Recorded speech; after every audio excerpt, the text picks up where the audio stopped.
It is May 1962. An experiment is being conducted in the Elegant Interaction Laboratory at Yale University. The subjects are 40 males between the ages of 20 and 50 residing in the greater New Haven area. They were obtained by a newspaper advertisement and direct mail solicitation. The subjects range in occupation from corporation presidents to good humormen and plumbers, and in educational level from one who had not finished elementary school to subjects who have doctorate and other professional degrees.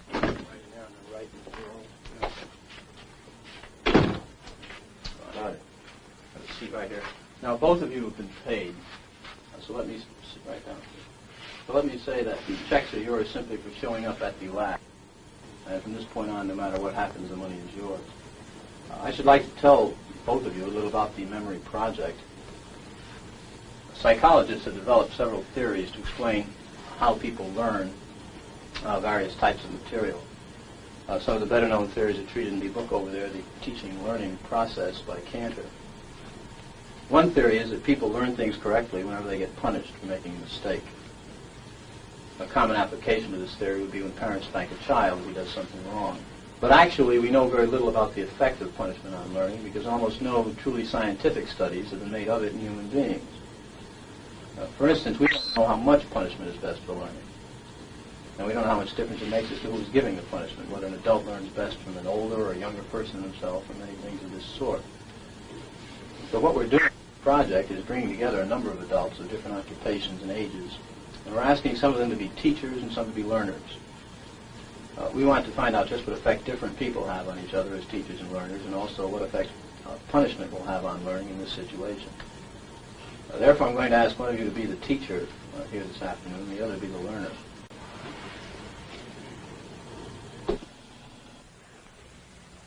This machine generates electric shocks, and when you press one of the switches all the way down, the learner gets a shock. When you release it, the shock stops, you see, like that. The switch will remain in this middle position after you released it to show you which switches you've used on the board. Of course, if you were to press any one of them again, the learner would get another shock. All subjects are given identical instructions and a sample shock. I'm going to ask you to close your eyes and estimate the number of volts you receive in the sample shock. Do not open your eyes until I tell you to do so, please. Close them now. Okay, you may open your eyes, and using the voltage scale here, would you estimate for me the number of volts you received, please?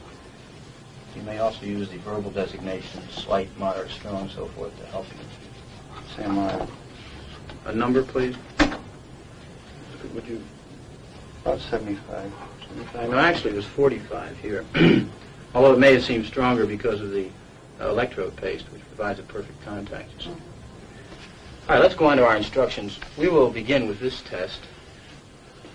You will read each pair of words in this list once to the learner until you've read through the entire list. Direct your voice toward that microphone as the rooms are partially soundproof. After you've read through the list once, you will go on to the next page.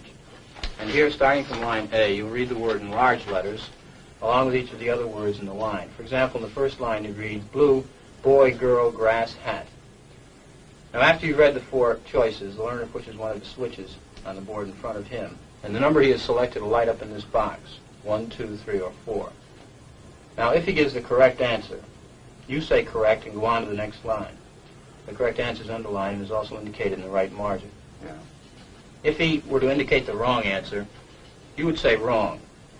Then tell him the number of volts you're going to give him. Then give him the punishment. Then read the correct word pair once, and then go on to the next line. For example, if he indicated 3 for blue, you would say wrong. 15 volts. You press and release the switch. Read blue girl, and then go on to the next line. I see. Now, each time he gives a wrong answer, you move up one switch on the shock generator. I see. And it's important that you follow this procedure exactly. So to help you, let me go through it again very quickly. All right. I would suggest you read the list and the test at a brisk pace to keep it moving. The victim was an accomplice of the experimenter. The drawing was rigged so that the naive subject was always the teacher, and the accomplice always became the learner. Of 100 people placed in this situation, how many do you think would just go right on to the end? In Mr. Wallace were out there, and say Mr. Williams, for some reason or other, said, keep going. You're asking me how many... Out of 100, right. Well, personally, I think, yeah, if you get 1 or 2, you'd be lucky. Well, I'm not sure lucky is the right word. 40 psychiatrists at a leading medical school were also asked to predict the performance of 100 hypothetical subjects. They predicted that only a little more than 1/10 of 1% of the subjects would administer the highest shock on the board.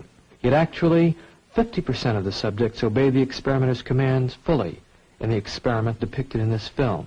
165 volts. Time. That guy's hollering in there. Continue, please. Go on.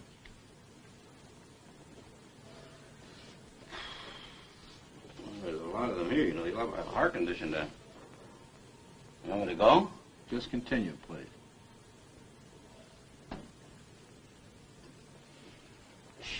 Sharp. Axe, needle, stick, blade. Answer, please.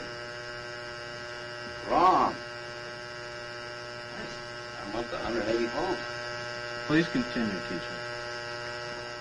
Needle, you're going to get a shock. 180 volts.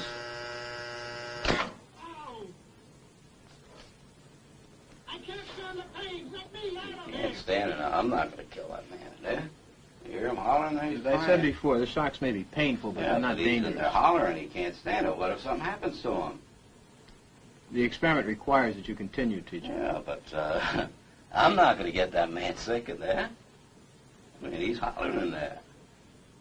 You know what I mean? Whether the learner likes it or not, we must go on until he's learned all the word I pairs. refuse to take the responsibility of him getting hurt in there.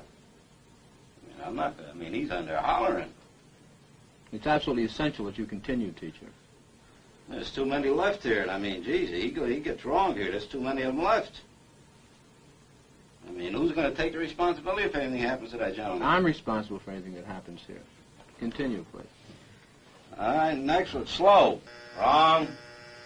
Answer is neck. 300 volts. Ow! I absolutely refuse to answer anymore. Get me out of here. You can't hold me here. Get me out. Get me out of here. Continue. The next word is green, please. Green, grass, hat, ink, apple.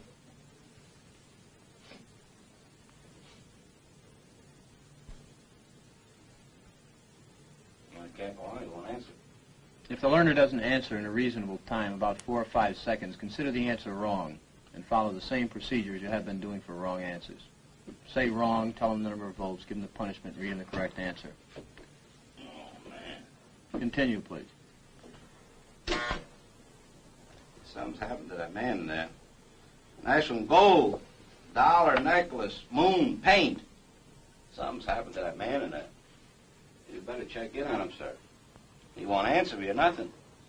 Please continue. Go on, please. You accept all the responsibility? The responsibility is mine, correct. Please go on. Grave, woman, soldier, dog, horse. Answer is woman, 450 volts. That's it. Now continue using the last switch on the board, please, the 450 switch for each wrong answer. Continue, please. I'm not getting no answer. Please continue. The next word is white. But you think you should look in on him, please? Not once we've started the But experiment. what if something's happened to the man, had an attack or something there? The experiment requires that we continue. Go on, please. Don't the man's health mean anything? Whether the learner likes it or not, we But must... he might be dead in there. Some people can't take the shock, sir. Please I continue. don't tend to be rude, but I think you should look in on him. Whether the... All you got to do is look at the door. If I don't get no answer, no noise, something I think has happened to the gentleman in there, sir. We must continue. Go on, please. You're going to keep giving what, 450 volts every shot now? That's correct. Continue.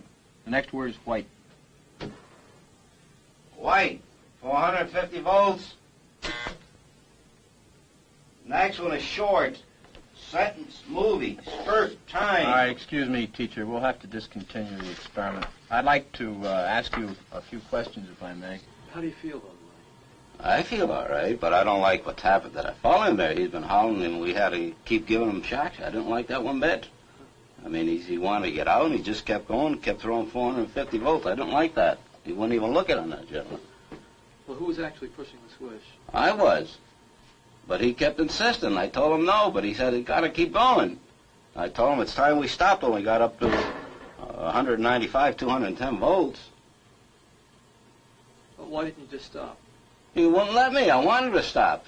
Many people, not knowing much about the experiment, claim that subjects who go to the end of the board are sadistic. Nothing could be more foolish as an overall characterization of these persons.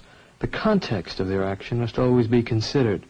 The individual, upon entering the laboratory, becomes integrated into a situation that carries its own momentum. The results, as I observe them in the laboratory, are disturbing. They raise the possibility that human nature cannot be counted on to insulate men from brutality and inhumane treatment at the direction of malevolent authority.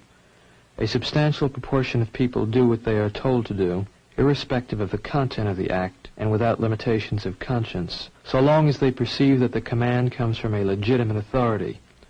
If in this study an anonymous experimenter could successfully command adults to subdue a 50-year-old man and force on him painful electric shocks against his protests, one can only wonder what government, with its vastly greater authority and prestige, can command of its subjects.